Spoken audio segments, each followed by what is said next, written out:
Welcome to Ron's Lehigh River Valley Part 11. Mauch Chunk.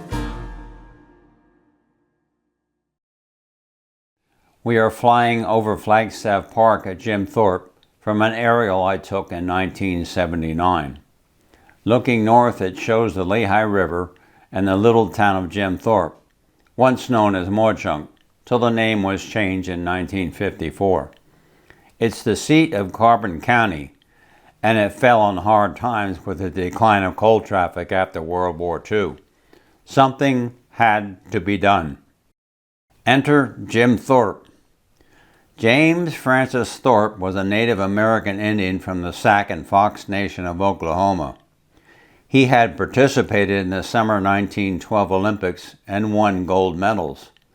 He was proclaimed as the greatest athlete in the world at the time. Later, when his gold medals were taken away from him for previously playing pro ball, it caused a political uproar. His life was a series of ups and downs financially and emotionally. Married 3 times with bouts of alcoholism, he led a troubled life even after his life story was made into a motion picture starring actor Burt Lancaster. After he died in 1953, there was no money to bury him. Enter Mauch Chunk, which somehow got a hold of the burial rights and moved him to town and changed the name to Jim Thorpe in hoping to attract the tourist trade. This was not the end of the Thorpe's troubles, even in death. The family wanted the body back buried in Oklahoma, and it dragged on the courts for years. The Supreme Court finally settled the matter, and it stayed in Jim Thorpe.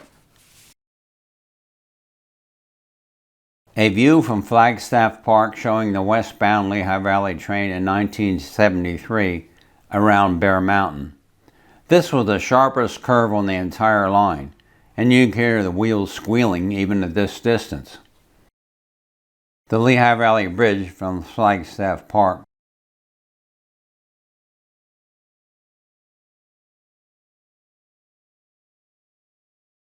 It's June 1973. And Lehigh Valley GP18 is crossing the Lehigh just west of Packerton. Lehigh Valley number 302 came to the Lehigh Valley Railroad in 1960. Trio SW8 diesel switchers, 800 horsepower apiece, built in 1951 when they came to the valley. Canadian Pacific Tourist Locomotive 972, a 460 type, on a fan trip in 1974. It's headed to Whitehaven, Pennsylvania, a few miles up the track. It's October 1977, and the Lehigh Valley and other northeastern railroads have been taken over by the Conrail merger in 1976. The mixed train of pre-Conrail locomotives is just west of Jim Thorpe. East Jim Thorpe is in the distance. A Conrail train eastbound in 1978.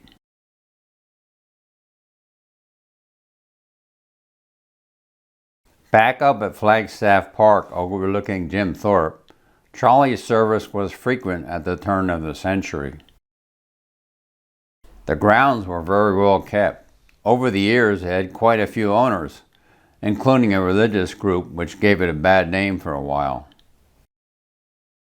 From the dining room, an excellent view of the valley. Waiting for their food order in the Flagstaff restaurant, my father and my wife enjoy the sights. In the distance is the Lehigh Valley Bridge shown in the previous pictures, just west of Packerton.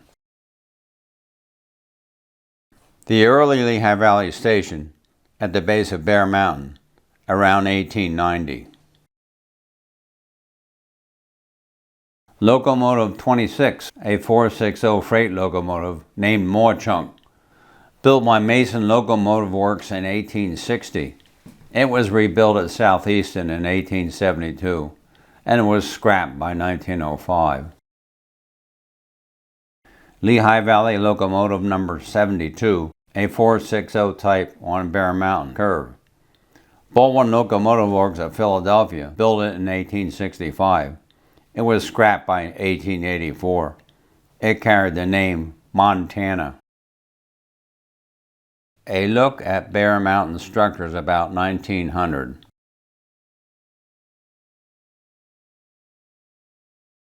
Looking upriver from the south side of the Lehigh around Bear Mountain,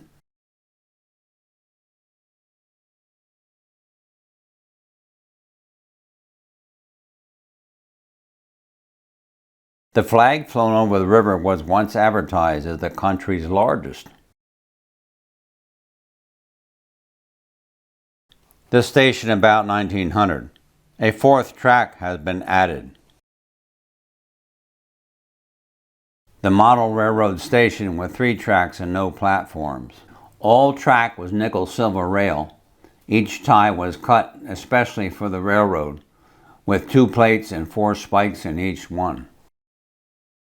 I never found a photo of the Dinky, a short train that used to run passenger from here to Glenanoco, so this make-up model will have to do. View about 1900 looking west from Bear Mountain. Shows St. Mark's Church. Asa Packer was a one-time member of the church. St. Mark's Church from Main Street in downtown Jim Thorpe. Built on the side of a steep hill, I gave up trying to construct a full-scale model. Looking east, Flagstaff would be at the extreme right on top of the hill. St. Mark's Church would be in the center. Looking north up the Lehigh in the late 1880s, the bridge carried passengers to downtown Mauch Chunk from the station. The bridge was washed away in the 1902 flood. The replacement walkway bridge about 2017, a short distance upstream. This was a bike and walk trail bridge.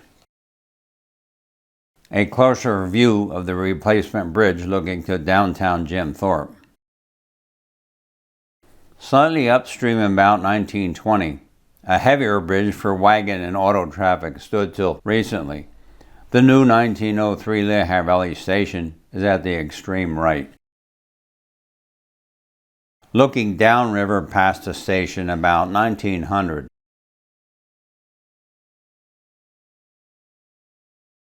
Many a washout from the creek over the years. This is from the late 1880s. Looking south from the station.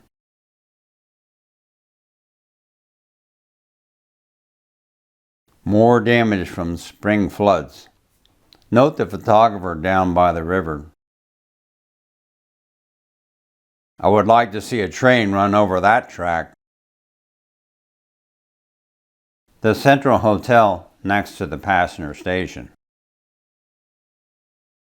A Baldwin early diesel train at the C&J station in 1949. A Jersey Central 282 type at the station about 1950.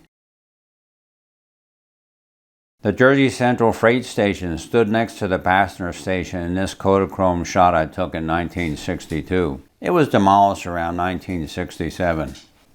That's a 1955 Chevy in the center. A model of the freight station in downtown Jim Thorpe. Locomotive 759 pulls into Jim Thorpe on an excursion trip in 1969. Locomotive 759 on the turntable at Jim Thorpe. Note photographers on the boxcar in the background. Jersey Central's yard was a busy place in the 1960s. An RSD type engine loads cars in the yard north of the station. It's a parking lot today.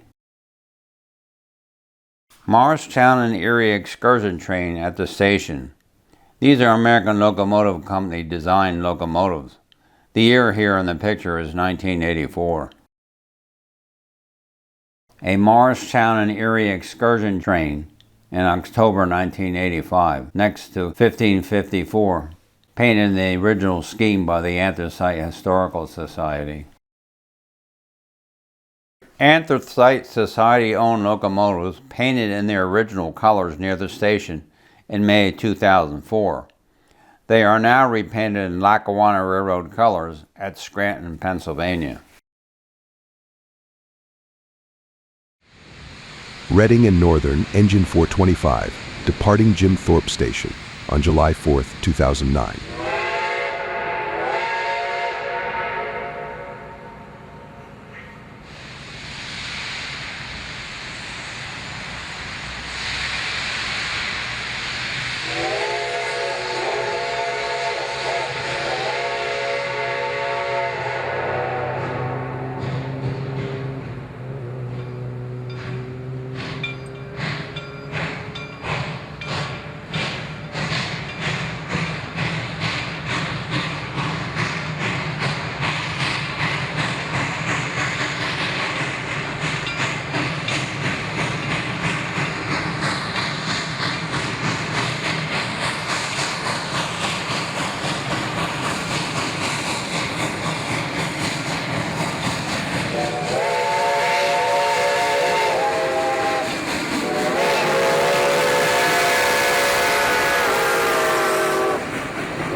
Locomotive 765 pulls into Jim Thorpe in August 2015.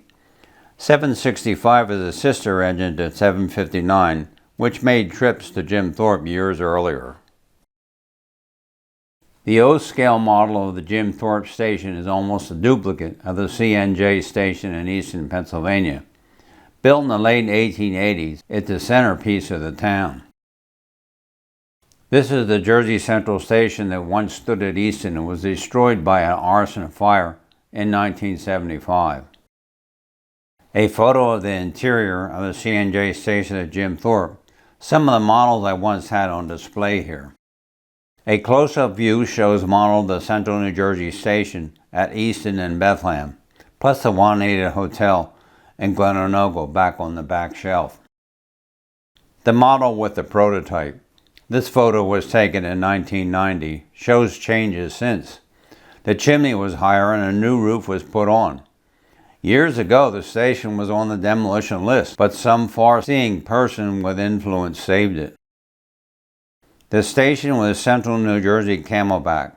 This is the Mike's House O-scale 2-rail model. In 1955, the prototype engine made a railfan trip to this location from Jersey City. This is a 282 type locomotive, a Heinz model, die-cast, the Central New Jersey Mikado type. These were the largest locomotives on the Jersey Central before larger locomotives came. The station showing its location to downtown Jim Thorpe, or Mauch Chunk as it was once called. Myself with the Carbon County offices in Jim Thorpe.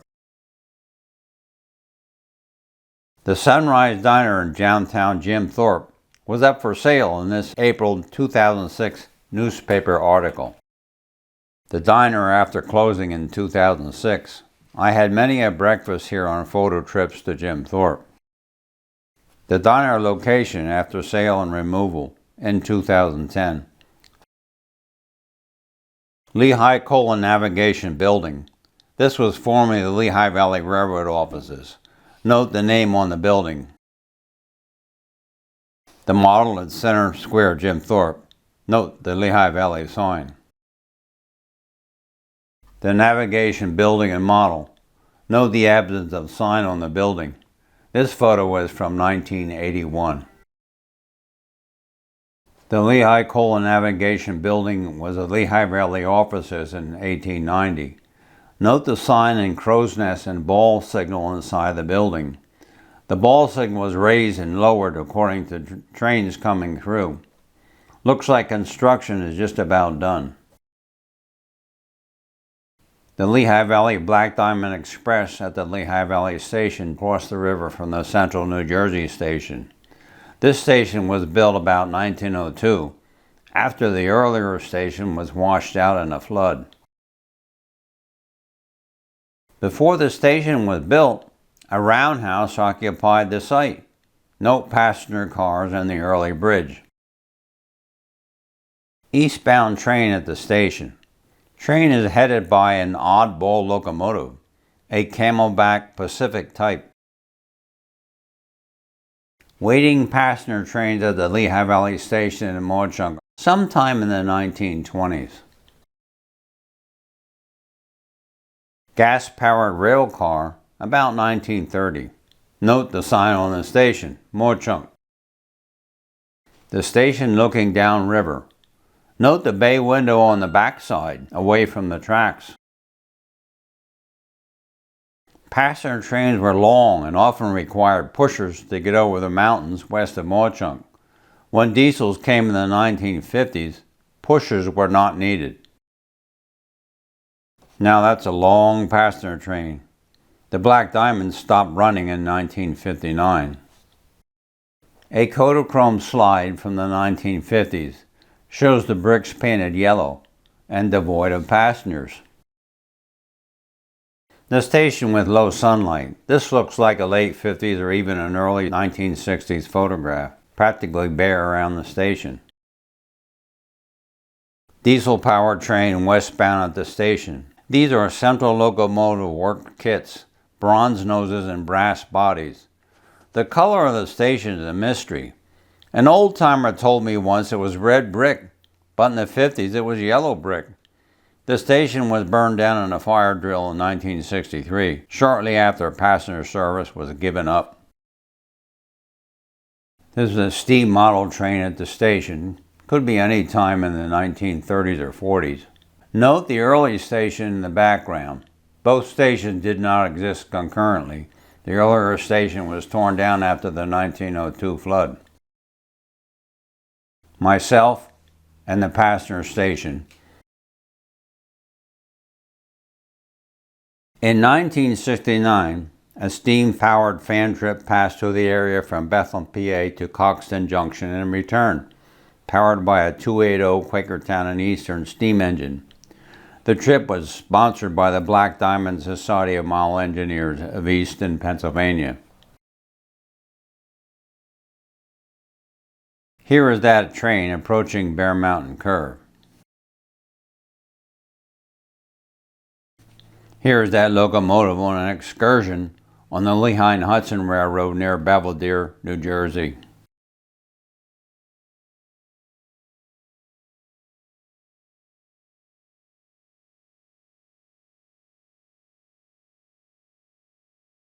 Ron with the Asa Packer model in 1978. Packer, a former canal boatman, rose to prominent positions in business. He became the founder of the Lehigh Valley Railroad and Lehigh University in the 1850s. A view of the mansion from the south side. Harry Packer was one of his two sons. The mansion stood next to his home overlooking downtown Mauch Chunk. It was built as a gift to Harry when he got married. 1/4-inch scale model of the Harry Packer mansion at Jim Thorpe.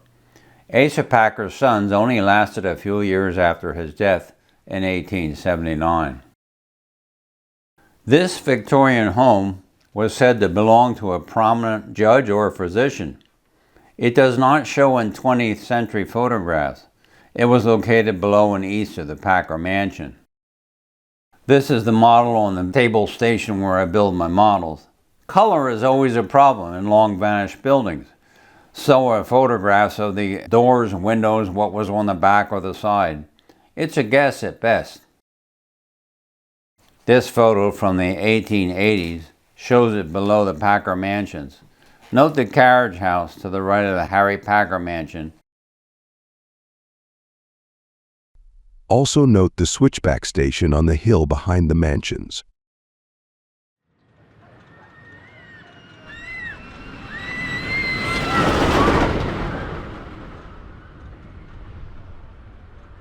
The inclined plane railroad, known as the switchback, was built to haul coal from the mines down to the Lehigh Canal before the railroads were built. The switchback was completed in the 1830s and operated as a coal carrier till the 1860s when taken over by newer railroad lines. It became a tourist line, hauling people up the mountain with a very swift ride down. It was said to be the second most popular ride in America. By the 1930s, it was a victim of the Great Depression.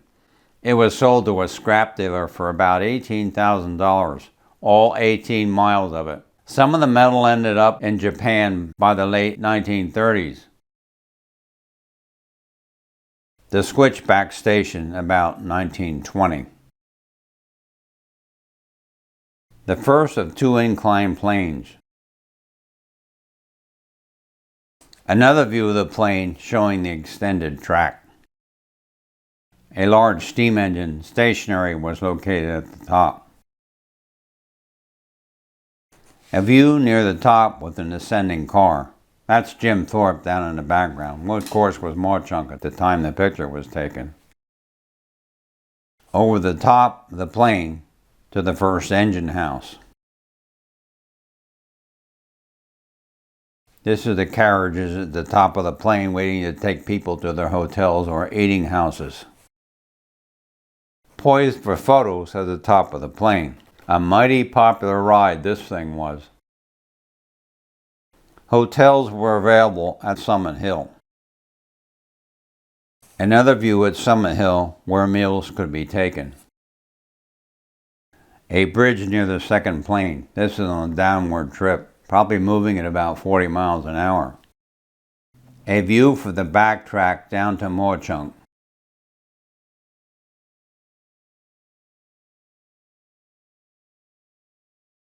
Myself and father with one of the cast aluminum Randall cars, kits in G scale. My father was 82 years old at the time and lived to be almost 99.